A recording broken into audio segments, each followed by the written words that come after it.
Oke, Bismillahirrahmanirrahim. Assalamualaikum warahmatullahi wabarakatuh. Waalaikumsalam Alhamdulillahirrahmanirrahim. warahmatullahi wabarakatuh. Terima kasih untuk hari ini. Perkenalkan, nama saya Nur Halim dengan NPM 2290294501001 bidang studi ekonomi, mahasiswa PPG Prajabatan 2022 gelombang pertama. Kali ini saya akan menjelaskan terkait ujian akhir semester untuk semester pertama berkaitan dengan pameran program pembelajaran yang telah saya lakukan. Untuk PPL semester 1 ini, saya ditempatkan di SMA Negeri 1 Makassar bersama 4 orang teman saya. Dalam tema kali ini, tema yang saya angkat adalah motivasi peserta didik. Kajian teori menurut ISHAR 2016 mengatakan bahwa guru merupakan ujung tombak dalam meningkatkan kualitas pendidikan, terutama dalam memberikan motivasi kepada siswa sehingga mampu meningkatkan kualitas pendidikan demi mencerdaskan kehidupan bangsa. Selain itu, menurut Sadirman tahun 2018, keseluruhan daya penggerak di dalam diri siswa yang menimbulkan kegiatan belajar yang menjamin kelangsungan dari kegiatan belajar dan memberikan arah pada kegiatan belajar, sehingga tujuan yang dapat dikehendaki oleh subjek belajar itu dapat tercapai. Berdasarkan kajian teori ini, maka tema yang saya angkat adalah peran guru dalam meningkatkan motivasi peserta didik. Ada 5 tahapan pembelajaran. Yang pertama observasi, perencanaan, pelaksanaan, pengamatan, dan refleksi. Kelima tahapan pembelajaran adalah tahapan untuk mewujudkan peran guru dalam meningkatkan motivasi peserta didik. Objek sasaran pada kali ini yaitu 11 IPS 1.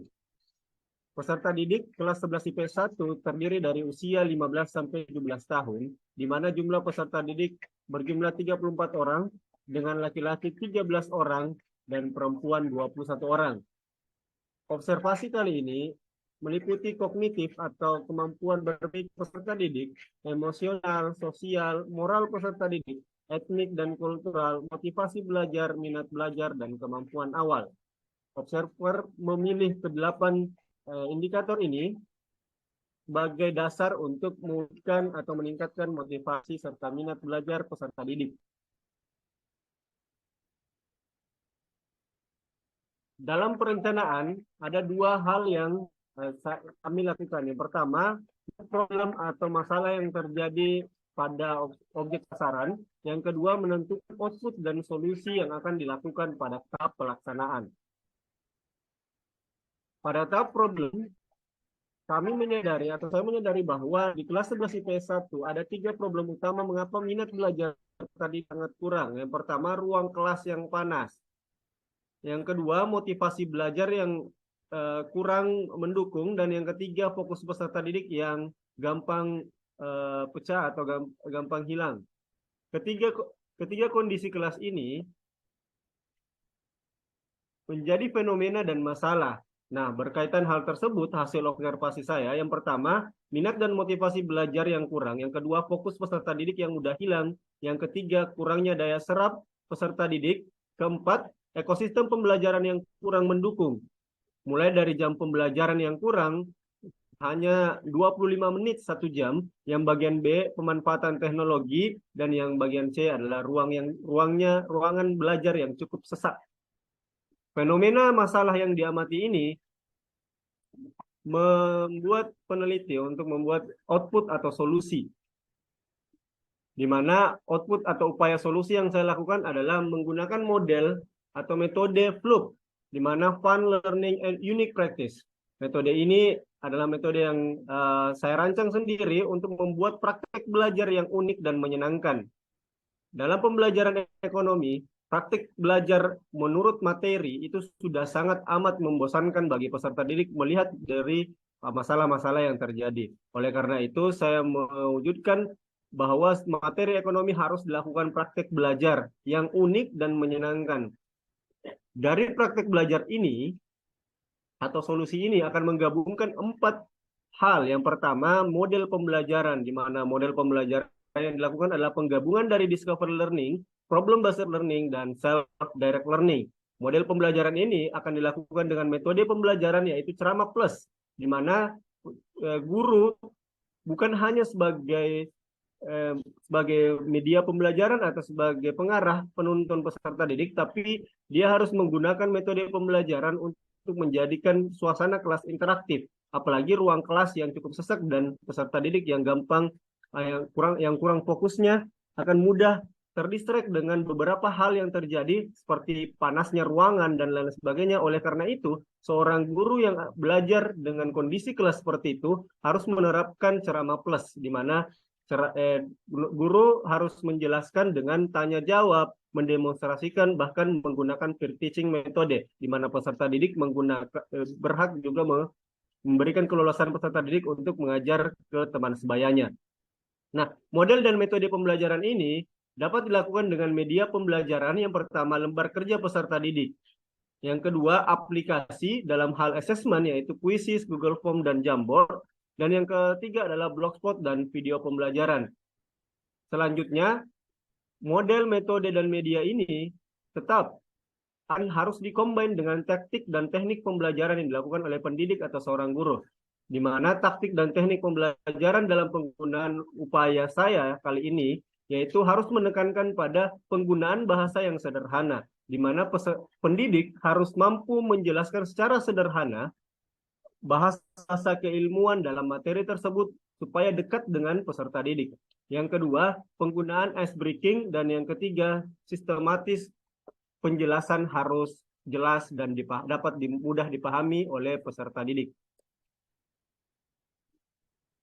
Selanjutnya, upaya dan media pembelajaran yang dilakukan seperti yang ditampilkan bahwa ada LKPD.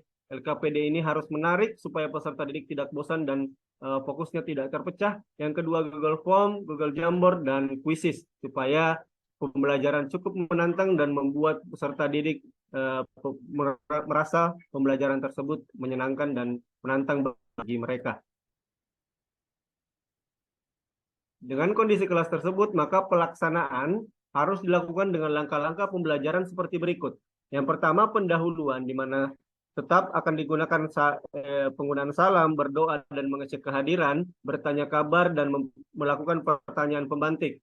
Namun di metode yang saya gunakan ini, harus ditambahkan di mana peserta didik atau pendidik harus melihat kondisi peserta didik dan lingkungan sebelum memulai pembelajaran.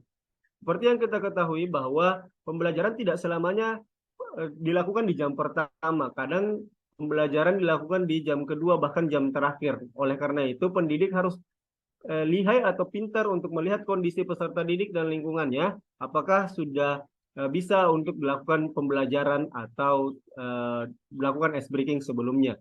Yang kedua, tahap inti, di mana tahap inti menjelaskan atau menstimulus peserta didik terkait materi. Yang kedua, memberikan tantangan atau soal individu sebagai asesmen formatif. Dan yang ketiga, membagi dan memberikan lembar kerja. Namun di inti kali ini, pendidik harus melihat kemampuan peserta didik dan media teknologi yang mampu digunakan oleh peserta didik. Perencanaan atau observasi harus menjadi hal inti untuk melihat langkah-langkah pembelajaran selanjutnya. Dan yang terakhir, di bagian penutup, pendidik harus melakukan refleksi dan memberikan arahan materi selanjutnya. Namun hal yang selalu dilupakan adalah bagaimana pendidik harus menutup pembelajaran dengan memberikan kebahagiaan dan rasa penasaran agar pendidik dan peserta didik dapat saling berkontribusi dalam mencapai tujuan pembelajaran selanjutnya. Dari segi pengamatan, dalam mencari solusi dan menyempurnakan model pembelajaran yang digunakan, seorang pendidik perlu melakukan pengamatan dan asesmen dengan hal yang telah mereka lakukan, yakni dengan cara yang pertama, observasi dan menilai langsung keaktifan peserta didik bisa dapat melalui Google Form atau observasi langsung melihat keaktifan dalam kelas dan lain sebagainya. Yang kedua, asesmen formatif pada tiap pembelajaran. Hal ini bisa dilakukan dari Quizzes atau aplikasi-aplikasi lainnya atau bahkan LKPD yang dilakukan untuk melihat asesmen formatif peserta didik. Yang ketiga, refleksi. Refleksi ini bukan hanya kepada peserta didik tapi kepada guru pamong. Refleksi kali ini oleh peserta didik dapat melalui Google Form, guru pamong, dan teman sebaya. Di bagian refleksi, perubahan yang terjadi setelah saya menggunakan model pembelajaran Klub ini, perubahan-perubahan yang saya terapkan menunjukkan beberapa perubahan di dalam kelas tersebut, antara lain motivasi dan minat yang mulai berkembang, pembelajaran lebih sistematis dan jelas, menilai perkembangan peserta didik lebih terarah, dan proses pembelajaran dikemas menyenangkan. Seperti video berikut. Di mana video ini menggambarkan bahwa pada saat pengamatan ada pembagian kelompok dan proses pembelajaran yang menyenangkan.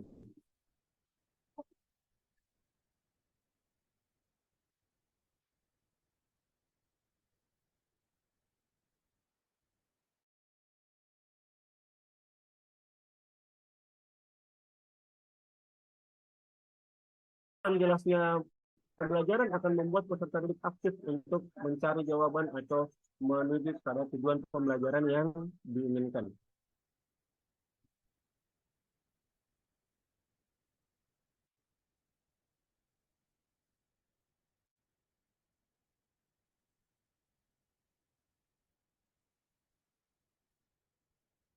Oke, itu mungkin pembaharuan yang saya dapat lakukan dalam proses kali ini.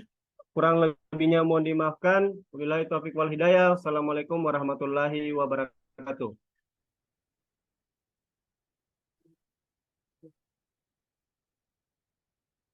Bismillahirrahmanirrahim. Assalamualaikum warahmatullahi wabarakatuh. Perkenalkan, saya Nur Fadila, salah satu mahasiswi PPG Prajabatan Gelombang 1 LPTK Universitas Negeri Makassar, akan memaparkan mengenai pameran perayaan ujian akhir semester terkait dengan mata kuliah pemahaman peserta didik dan perkembangannya. Next. Nah, jadi dalam presentasi ini ada 3 outline yang harus saya jelaskan. Yang pertama itu adalah mengenai latar belakang masalah, kemudian analisis berdasarkan kajian teori, dan yang terakhir itu adalah mengenai output yang telah dihasilkan daripada pameran ini. Nah, yang pertama itu adalah mengenai latar belakang masalah. Di sini secara umum ada beberapa masalah yang kami temukan di sekolah tempat PPL kami di SMA Negeri 1 Makassar, baik itu terkait dengan kebijakan mekanisme pembelajaran, di mana dilakukan rolling antar kelas, kelas 10, kelas 11, maupun kelas 12. Bergantian melakukan pembelajaran di waktu pagi, siang, hingga pembelajaran online. Nah, pada mekanisme ini, itu pada akhirnya akan berdampak kepada jam pelajaran yang dipersingkat waktunya dari yang tadinya 45 menit per jam menjadi 30 menit per jam.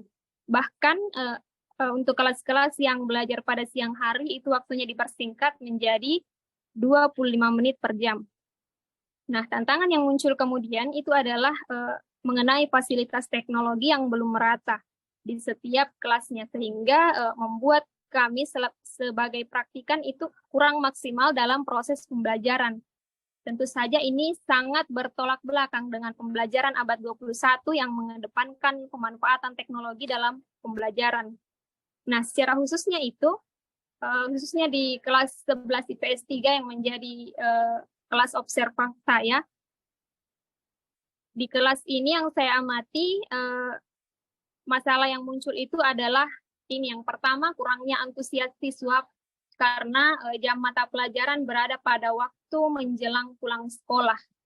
Jadi jam pelajaran yang saya dapati dalam kelas ini, dalam 2 kali dalam sepekan itu selalu berada pada sekitaran jam-jam 4 sorean hingga pukul 5:30. Kemudian masalah yang kedua yang muncul itu adalah sekelompok siswa yang sering membuat kegaduhan.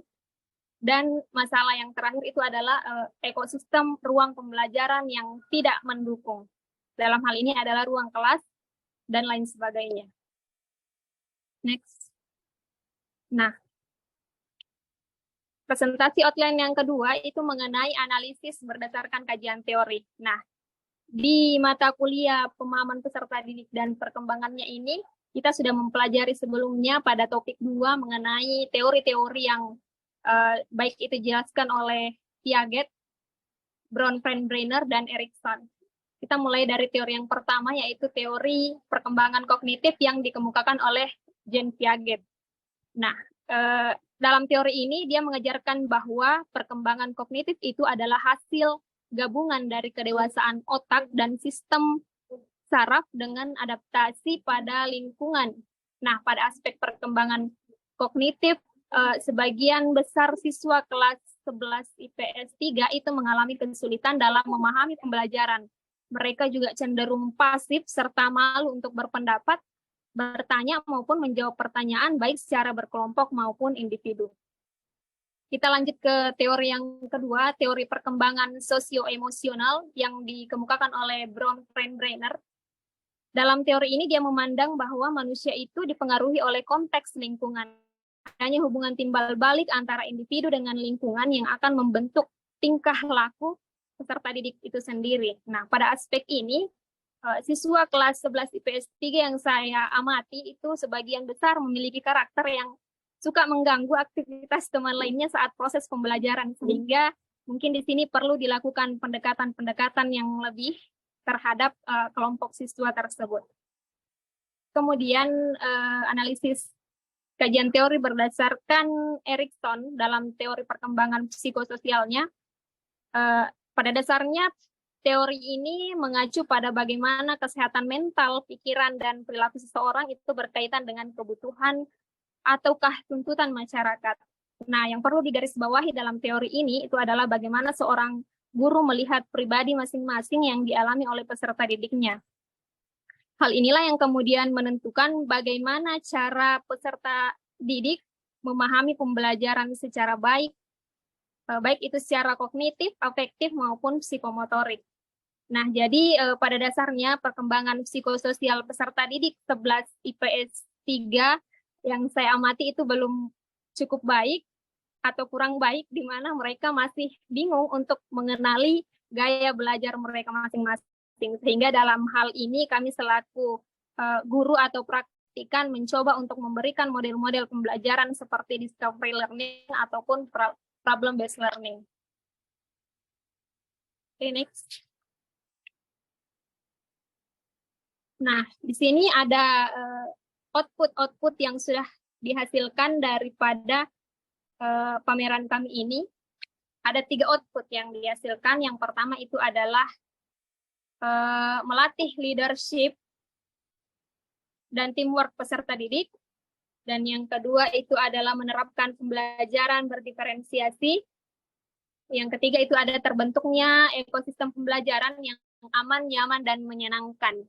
Nah, dari masalah-masalah tadi yang sudah saya sampaikan terkait itu mengenai penyampaian materi dari guru yang kurang dipahami, yang bisa tergambar dengan sikap siswa yang senang bermain saat proses pembelajaran berlangsung, kurangnya percaya diri saat ditanya, dan cenderung pasif ketika dilakukan diskusi kelompok. Maka dalam hal ini kami sebagai pendidik itu memusatkan perhatian kami kepada output yang ingin kami capai. Yang pertama itu adalah melatih leadership. Nah, pembelajaran berbasis discovery learning yang kami terapkan ini menuntut peserta didik untuk berkolaborasi dengan peserta didik lainnya. Dalam prosesnya ini, model pembelajaran yang saya gunakan secara aktif menemukan bahwa dalam penggunaan LKPD dibantu dengan aplikasi-aplikasi digital yang berbasis teknologi seperti WordWall dan crossword puzzle, itu akan membantu peserta didik dalam mengembangkan kesiapan mereka untuk menguasai keterampilan secara kognitif. Kemudian menerapkan pembelajaran berdiferensiasi.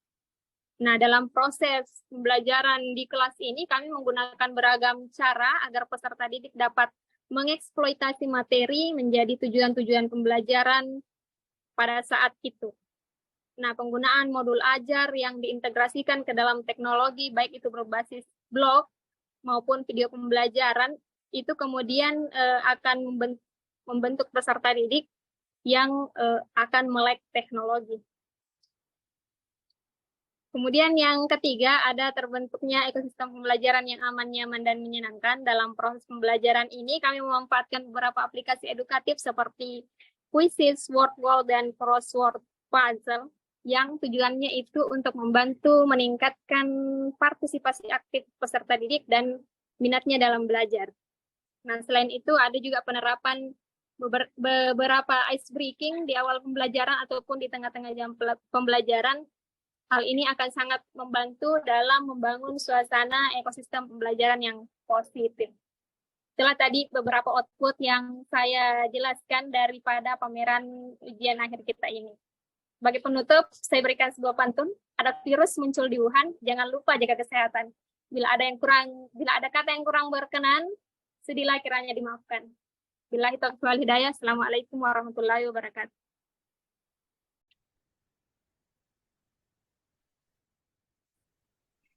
Ya, baik. Selanjutnya, saya akan melakukan pameran program pembelajaran. Pertama-tama saya akan memperkenalkan diri saya. Perkenalkan, saya Sriana. Saya akan melakukan pameran yang ada di kelas MIPA 7, di mana saya merasa di kelas ini belum adanya motivasi dari peserta didik. Nah, untuk memulai, saya akan mengaitkannya dulu dengan teori, di mana menurut Lutyens, motivasi adalah suatu proses yang dimulai dengan adanya kekurangan psikologis atau kebutuhan yang menimbulkan suatu dorongan dengan maksud mencapai suatu tujuan atau intensif. Jadi proses motivasi ini dapat dipahami melalui hubungan antara kebutuhan atau needs, kemudian dorongan, dan intensif atau tujuan. Kemudian ada 5 tahapan pembelajaran, yaitu dimulai dari observasi, kemudian perencanaan, pelaksanaan, pengamatan, kemudian refleksi. Next.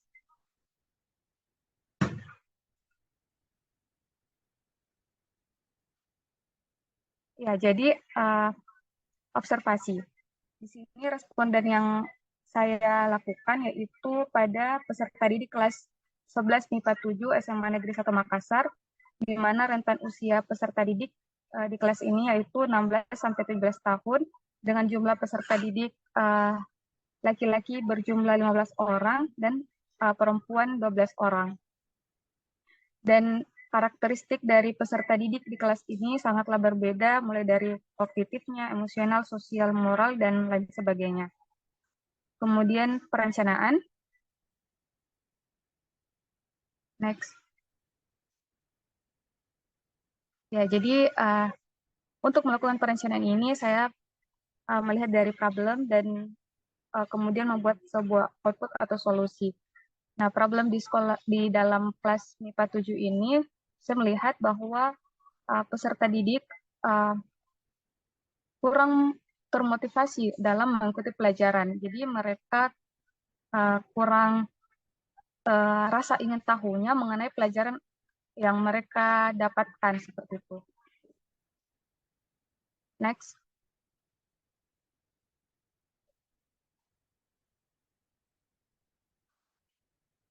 Pelaksanaan.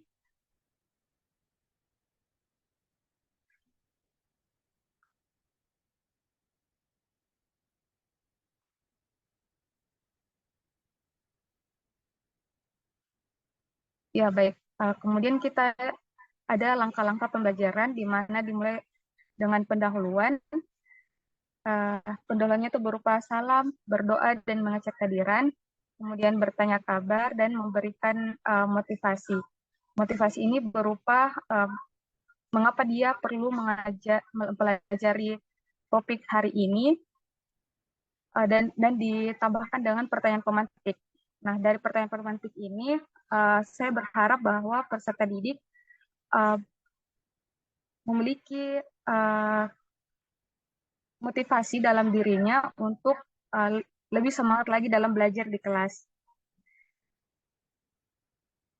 Kemudian inti, di mana menjelaskan atau menstimulus peserta didik dengan materi, memberikan tantangan atau soal individu, dan membagi dan memberikan lembar kerja. Nah, dengan kegiatan ini, saya akan melihat kemampuan peserta didik dan menggunakan media pembelajaran, di mana media pembelajaran itu berupa video.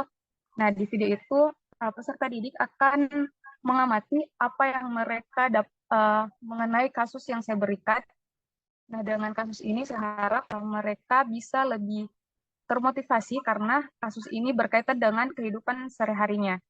Kemudian melakukan penutupan, di mana diawali dengan merefleksi hasil dari pembelajaran yang telah dilakukan, kemudian memberikan arahan materi selanjutnya.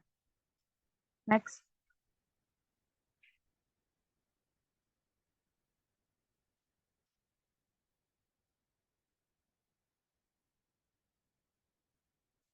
Kemudian pengamatan. Dalam mencari solusi dan menyempurnakan model pembelajaran yang digunakan, jadi seorang guru itu perlu melakukan pengamatan dan asesmen dengan hal yang telah mereka lakukan, yakni dengan cara menilai langsung keaktifan peserta didik, kemudian melakukan asesmen formatif pada tiap pembelajaran, dan yang terakhir itu melakukan refleksi kepada peserta didik, direfleksi oleh guru pamong dan teman sebaya. Next.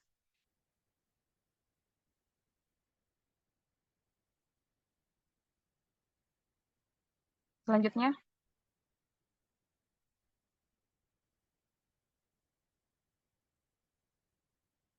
Ya, kemudian terakhir adalah refleksi. Jadi perubahan yang terjadi. Perubahan yang saya terapkan menunjukkan beberapa perubahan di dalam kelas, antara lain yaitu motivasi dan minat yang mulai berkembang.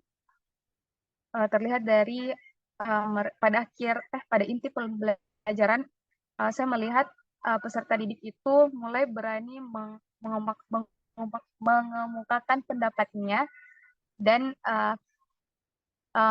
berani untuk menyuarakan pendapatnya serta bertanya, dan ini menandakan bahwa mereka mulai timbul rasa ingin tahunya. Kemudian ada kolaborasi antar peserta didik mulai berkembang. Yang ketiga, saya menilai bahwa perkembangan peserta didik ini lebih terarah. Kemudian hal yang perlu dikembangkan yaitu membangun hubungan yang lebih dekat dengan peserta didik, agar saya juga bisa memahami bahwa apa sih sebenarnya hal yang bisa membuat motivasi intrinsiknya dan ekstrinsiknya itu peserta didik bisa berkembang. Kemudian juga ada persiapan perangkat pembelajaran dan asesmen yang maksimal. Kemudian menyediakan ice breaking. Dan yang terakhir itu ada manajemen waktu dalam kelas. Next.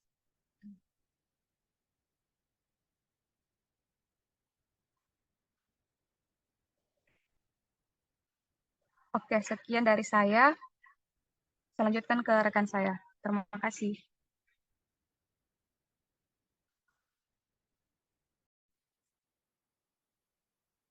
Bismillahirrahmanirrahim. Assalamualaikum warahmatullahi wabarakatuh. Saya akan memamerkan pameran perayaan ujian akhir semester dari mata kuliah pemahaman peserta didik dan pembelajarannya.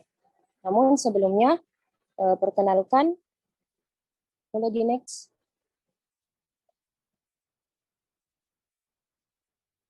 Perkenalkan, nama saya Nurul Fitra Utami, mahasiswi PPG Prajabatan gelombang 1 jurusan Ekonomi Universitas Negeri Makassar yang ditempatkan di SMA Negeri 1, khususnya di kelas 11 IPS 2. Next. Yang akan saya presentasikan kali ini, di UAS kali ini, terdiri atas 3, yakni latar belakang masalah, yang kedua analisis berdasarkan kajian teori, dan yang ketiga output atau hasil dari pameran UAS ini. Adapun latar belakang masalah, namun sebelumnya saya akan menjelaskan tentang lingkungan belajar. Dalam pendapat Jumrawarsi, lingkungan belajar lebih mengarah kepada iklim belajar, yakni ada beberapa hal yang dapat mempengaruhi proses belajar seorang anak, seperti tersedia tidaknya tempat atau ruangan yang memadai, cukup atau tidaknya waktu untuk belajar, tersedia tidaknya fasilitas belajar yang memadai, harmonis atau tidaknya hubungan dengan masyarakat sekitarnya.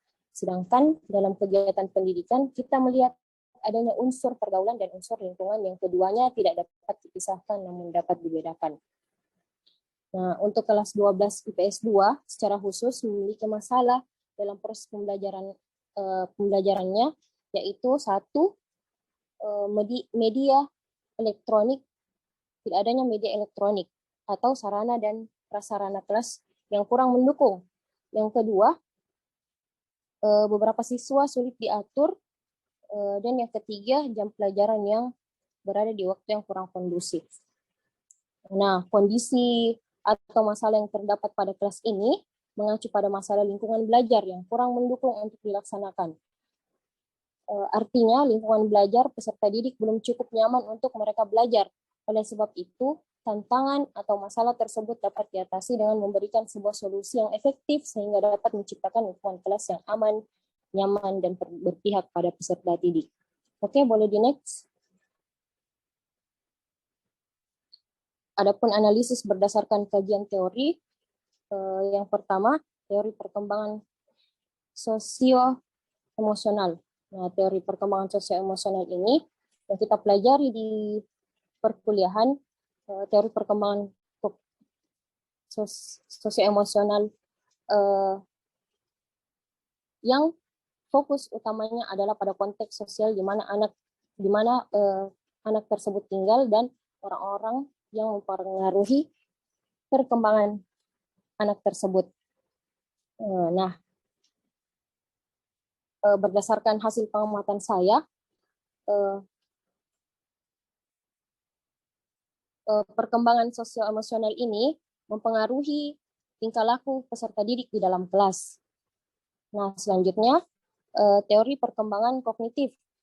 Teori perkembangan kognitif yang kita pelajari di perkuliahan adalah teori perkembangan kognitif Jean Piaget. Nah, Jean Piaget ini mengatakan bahwa kecerdasan berubah seiring dengan bertumbuhnya anak. Perkembangan kognitif anak bukan hanya tentang memperoleh pengetahuan, anak juga harus mengembangkan atau membangun mentalnya. Berdasarkan apa yang saya amati di dalam kelas, anak-anak masih cenderung untuk malu bertanya jika ada hal yang ingin ditanyakan. Nah, teori yang ketiga, teori perkembangan psikososial.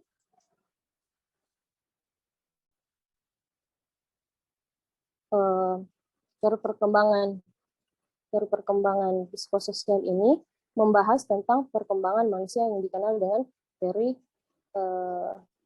perkembangan psikososial.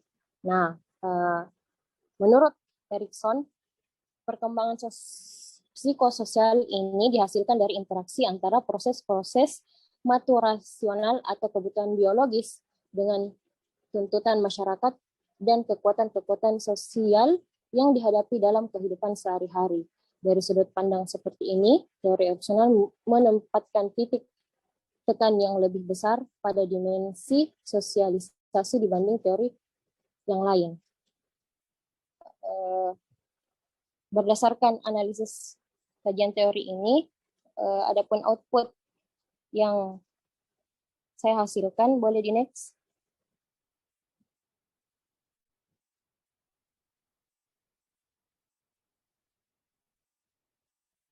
Nah, output dari pameran saya yaitu yang pertama melatih tim work peserta didik dengan mengelompokkan peserta didik di dalam pembelajaran. Hal ini dapat mengasah kerjasama di antara peserta didik. Nah, yang kedua adalah menerapkan pembelajaran berdiferensiasi. Menerapkan pembelajaran berdiferensiasi ini bertujuan untuk menambah minat belajar peserta didik dengan membagi peserta didik berdasarkan gaya belajarnya.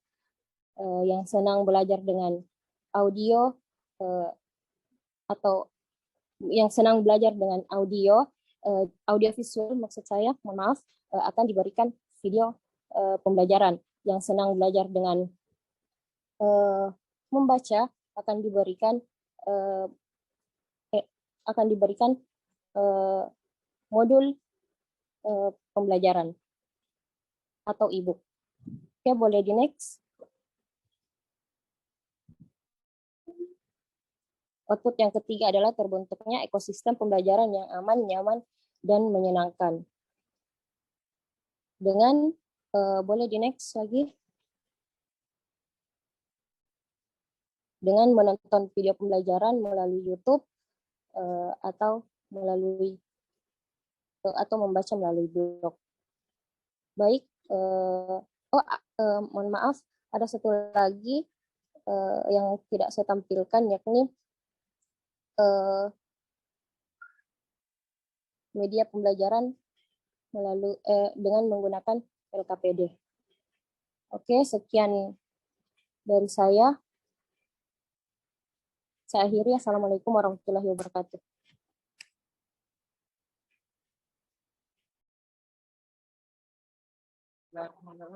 Assalamualaikum warahmatullahi wabarakatuh.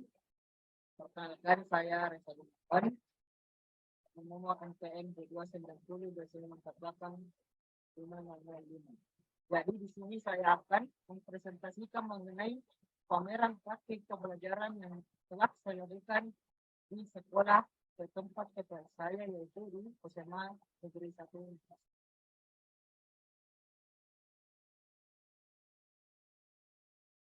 Di sini saya akan membahas mengenai pameran pembelajaran di kelas 11 3 untuk mata pelajaran. Nah, sebelum memulai pembelajaran, saya memulai terlebih dahulu dengan melakukan observasi kelas. Pertama, observasi pada peserta didik dan proses pembelajaran. Di sini berdasarkan hasil observasi saya, timbul latar belakang masalah pada kelas 12 MIPA 3. Kelas 11 MIPA 3 secara khusus memiliki masalah dari proses pembelajaran, meliputi waktu pembelajaran yang singkat, penyampaian materi yang monoton, model pembelajaran yang ditonton, kurangnya penguasaan materi pada peserta didik, kurangnya penguasaan materi pada peserta. Nah, dengan kondisi dan macam tersebut, tentunya memerlukan sebuah solusi yang dapat mengatasi permasalahan tersebut. Solusi yang diharapkan di sini dapat dilakukan dengan memberikan pendekatan pembelajaran sesuai dengan pembelajaran tertentu dan pembelajaran pada siswa.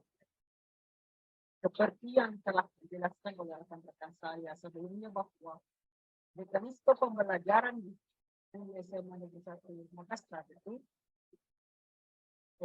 terbagi atas 3 jenis, yaitu ada yang bersifat mahasiswa dan ada yang melakukan pembelajaran secara dan itu dilakukan secara horizontal atau pengertian. Nah, berdasarkan masalah tersebut, terdapat 3 pokok permasalahan pada kelas 11 tidak. Yang pertama, sistem pembelajaran, model pembelajaran, dan optimalisasi teknologi dalam pembelajaran. Mengenai sistem pembelajaran, tentunya kita dapat melihat bahwa dengan adanya mekanisme pembelajaran yang ada pagi, siang, dan online, membuat waktu pembelajaran dipersingkat. Nah, waktu pembelajaran dipersingkat ini membuat penyampaian materi juga tentunya akan lebih sedikit. Nah, selanjutnya mengenai model pembelajaran, dikarenakan guru yang mengampu kelas 11 tidak untuk mata pelajaran ekonomi itu sudah tergolong berumur dan masih nyaman menggunakan model-model pembelajaran yang tradisional atau bisa contoh learning, pembelajaran yang biasa sendiri. Kemudian mengenai optimalisasi teknologi, seperti yang kita ketahui bahwa di pembelajaran biasa peran teknologi sangat penting dalam pembelajaran, bahkan di dalam framework yang dikemukakan oleh partnership abad 21 mengungkapkan bahwa di abad 21 ini terdapat skill atau keterampilan yang harus dimiliki oleh peserta didik, yang salah satunya adalah information, media, dan teknologi skill. Dan bagaimana peserta didik itu menggunakan teknologi untuk kehidupannya. Nah, kita melakukan analisis masalah berdasarkan kajian yang ada mengenai sistem pembelajaran. Menurut Abdillah et.al. tahun 2020 mengatakan bahwa sistem pembelajaran adalah kombinasi terorganisir yang meliputi unsur-unsur mencari material, fasilitas, perlengkapan, dan prosedur yang berinteraksi untuk mencapai suatu tujuan. Dari pengertian tersebut, kita dapat memahami bahwa sistem pembelajaran itu mencakup semua elemen-elemen yang ada di dalamnya untuk mendukung proses pembelajaran, seperti untuk mencari seperti guru, terus fasilitas, perlengkapan, prosedur berkaitan dengan mekanisme pembelajaran, dan untuk mencapai tujuan pembelajaran itu sendiri. Jadi dalam pembelajaran terjadi sebuah sistem atau yang sering dibahasakan sebagai ekosistem pembelajaran. Kemudian mengenai model pembelajaran. Menurut hasil penelitian Damayanti dan Jiran 2018, model pembelajaran berpengaruh terhadap hasil belajar didik. Dari hasil penelitian tersebut kita dapat menyimpulkan bahwa model pembelajaran yang digunakan oleh guru di dalam suatu kelas itu sangat berpengaruh untuk meningkatkan hasil belajar peserta didik. Untuk itu diperlukan model-model pembelajaran yang relevan dengan peserta didik, yang sesuai dengan karakteristik dan kebutuhan peserta didik, yang mungkin bisa menggunakan model pembelajaran yang sesuai dengan kehidupan atau pendidikan dalam satu, seperti problem-based learning, experience learning, product-based learning, discovery learning, yang lain sebagainya. Dan yang ketiga, optimalisasi pembelajaran. Optimalisasi pembelajaran khususnya pada pemanfaatan teknologi. Menurut penelitian Permadi tahun 2020 mengatakan bahwa pemanfaatan teknologi informasi dan komunikasi dalam pembelajaran berpengaruh terhadap motivasi belajar peserta didik. Nah, dari pengertian tersebut kita dapat memahami bahwa peran teknologi atau pemanfaat teknologi itu berperan terhadap bagaimana dia menciptakan motivasi belajar peserta didik untuk belajar. Nah, berkaitan dengan permasalahan yang ada di kelas 9, output pembelajaran yang saya lakukan, yakni pertama terkait dengan menyesuaikan RPP dengan kondisi dan pembelajaran di sekolah. RPP atau rencana pembelajaran, rencana pelaksanaan pembelajaran sangat penting dilakukan oleh seorang guru. Kenapa? Karena RPP ini berperan sebagai penolong bagi guru dalam melakukan pembelajaran. Pada saat masa refleksi dengan guru kawan mengatakan bahwa seorang guru perlu membuatkan sebuah RPP sebagai persiapan sebelum mengajar. Nah, di sini saya menyesuaikan dengan kondisi jam pelajaran di sekolah, yaitu dari 45 menit per jam ke 30 menit per jam. Jadi bagaimana mengefektifkan setiap proses pembelajaran, setiap tahapan pembelajaran. Selanjutnya saya melakukan model pembelajaran interaktif dan berpusat peserta didik. Di sini dengan menggunakan model pembelajaran interaktif sebagaimana telah dijelaskan tadi oleh rekan saya, yaitu saudara Nurhali, mengatakan bahwa teacher center atau seorang guru itu perlu melakukan sebuah model pembelajaran interaktif yang peserta didik harus aktif menjawab pertanyaan-pertanyaan yang diberikan oleh guru. Baik itu menjawab atau memberikan pertanyaan kepada guru. Terus pembelajaran berpusat pada peserta didik, kita bisa menggunakan model-model pembelajaran seperti problem-based learning, discovery, dan untuk di kelas 9 saya menggunakan model pembelajaran discovery learning yang mengatakan bahwa bagaimana peserta didik dapat menemukan atau mencari sendiri materi atau pengetahuan sesuai dengan tujuan pembelajaran yang dilakukan. Terus yang ketiga terkait dengan materi yang variatif sesuai dengan gaya belajar peserta didik. Jadi pada saat sebelum saya masuk di kelas MIPA 3, guru sebelum ini memberikan materi pembelajaran yang bisa dibilang monoton karena hanya berasal dari itu saja. Nah, untuk mengatasi seperti saya mencoba melakukan variasi baru dengan memberikan beragam materi mulai dari artikel, pembelajaran maupun modul sehingga peserta didik dapat menyesuaikan gaya belajarnya dengan materi yang diberikan. Dan opsi pembelajaran yang keempat itu pemanfaatan teknologi sebagai media pembelajaran. Di sini saya menggunakan media web. Jadi media web ini adalah sebuah aplikasi atau website yang berbasis edukasi, di mana website ini saya gunakan sebagai refleksi peserta didik dalam merefleksi kembali pengetahuan mereka terkait dengan pembelajaran yang telah dilakukan. Nah, terkait dengan objek tersebut, saya menciptakan sebuah pembelajaran paradigma sebagaimana dijelaskan dalam kurikulum merdeka seperti yang telah diterapkan di saat ini. Jadi pembelajaran paradigma adalah pembelajaran berpusat pada peserta didik dan gurunya sebagai fasilitator pembelajaran yang mengarahkan peserta didik di kelas. Jadi objek dalam pembelajaran paradigma baru itu student centered learning atau pembelajaran berpusat peserta didik dengan memberikan model pembelajaran seperti discover learning, progress learning, program based learning, dan juga belajar based learning.